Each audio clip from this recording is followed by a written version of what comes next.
So there is no end to the brouhaha that is currently going on in Labour Party, as Julius Abure has just been suspended by the Labour Party. A lot of controversies around this man, so many reports around him, and one would have expected that he would have honorably resigned. Like, this man was hugely supported by the obedient movement in the last election, and then I don't know what has come of him, but it was long overdue because everything around him was so shady.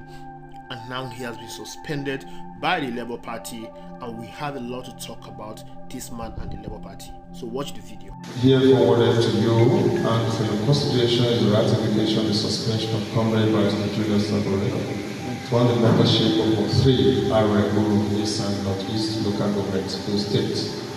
The AG executive met to the 15th May 2024 at about 12 noon to consider the matters presented of the suspension, and accordingly found them waiting and the suspension ratified and upheld. Thanks. This again was endorsed by Patrick Olobedin, the local government chairman, and Kyoya Osele, the LGA chairman.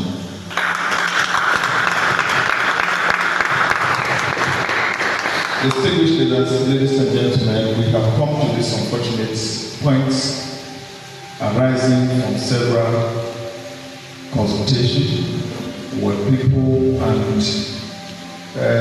leaders of this party, very distinguished owners and those who have contributed immensely to the upliftment of our party, but it was to no avail. The State Executive Council is extremely reluctant to ordinarily adopt this kind of situation. I must tell you that tonight we are very constrained and have no options whatsoever at our disposal to refuse this presentation. This is more so when it is indeed coming from the very ward where Barrister Julius Abure originates. We therefore find no iota of evidence that has the capacity to prohibit us from agreeing to ratify the suspension. On behalf of the State Executive Committee, we have the suspension ratified. Thank you. Inherited a party that was battered badly, bad image. No politician waiting to be contradicted was willing before my assumption of office. Well, there you go. Julius Abure suspended by the Edo Labour Party, and it has been ratified by the Labour Party chairman in Edo State that he has been suspended. Well, this is a typical Nigerian, situation when people don't bow out when the opposition is loudest. Labour Party was an unknown party prior to the 2023 general election. Mr. P2B came into the Labour Party with his obedient movement and took the party to a national level, gave the party some facelift, almost won the presidential election, if not because the IREF was turned off until today is being recorded that P2B won that election. But he was regaled by the power of the beast. And then in the state levels, the Labour Party won some national seats and a state governor in Abure State. The Labour Party became a national party. It became a bride in the national politics of things. But then, as a typical Nigerian setting, it has been riddled with a lot of corruption, with a lot of charges, to the point that P2B has to say, all right, we need to bring in a forensic audit to audit the account of the Labour Party. The Labour Party chairman, Julius Abure, has been accused of fraud. He was accused of forgery. He was accused of attempted murder. With all this allegation, it was at least the best thing to do was for him to resign.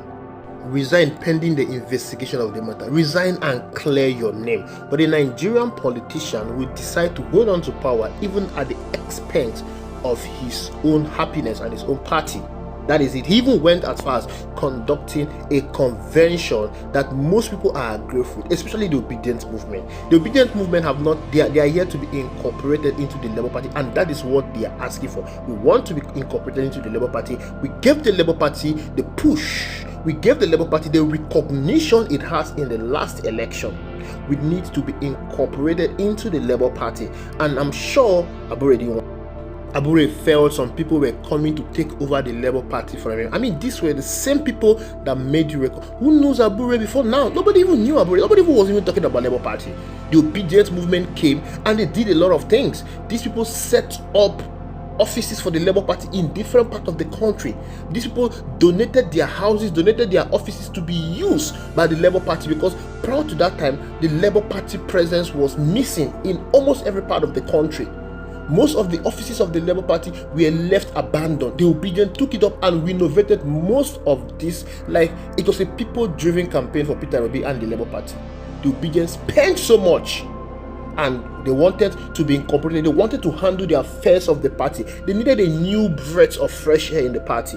But the Labour Party chairman and his loyalists did not want that. They went and conducted an election and took it to Nnewi after they've gone to Abia State and they were rejected by the Abia State governor. They took it to Nnewi to show, okay, P2B sponsored this thing, but whereas P2B did not sponsor any of those things. And every time they keep coming on social media and say P2B has endorsed Julius Abure. But that has been clarified. They're not picking fight with everybody, picking fight with the founder, LNC, TUC, picking fight with those loyal to P2B that are not serving their interests, especially to Julius Abure. This was needed. Julius Abure needed to go because Labour Party needs to be sanitized. Labour Party needs to be cleansed. They need to be a breath of fresh air. You know, it's just like a normal Nigerian party that is used to controversies. But I'm happy that whatever is happening to the Labour Party is happening at this point in time, because the Labour Party house needs to be put in order. I can tell you for a fact that the last election, Labour Party went into the last election divided. That's a fact. Especially in the Southwest. The people in the Southwest did not quite support the presidential ambition of Peter Obi. Yes, because that is what the Labour Party has always been. The Labour Party has always been like a kind of placeholder for other political parties. They will support another political party. They don't look at what happened in Kano State. The governorship candidate for the Labour Party stepped down and supported APC. He supported Tinubu. So that's what the Labour Party is known for, placeholder.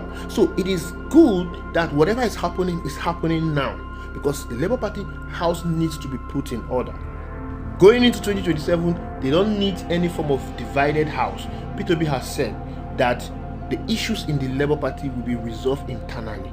There is no need to come out and criticize the Labour Party openly for him to show that, okay, he is working to resolve the issues in the Labour Party. No, he doesn't need to do that. He has maintained, even his VP, Dr. Baba Ahmed, said it during his interview last night that the issues will be resolved.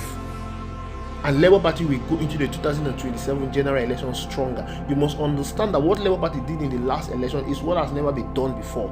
And you don't expect the central government to fold their hands and support the Labour Party in the next election. They will do everything possible to destabilize that party. So probably what is happening now is part of the game plan. But whatever it is, that house needs to be put in order. Labour Party need to show that they have the capacity to become the central government. And that is by resolving his case. That is by resolving whatever issues they have so far. Thank you for watching. I'll see you in the next video.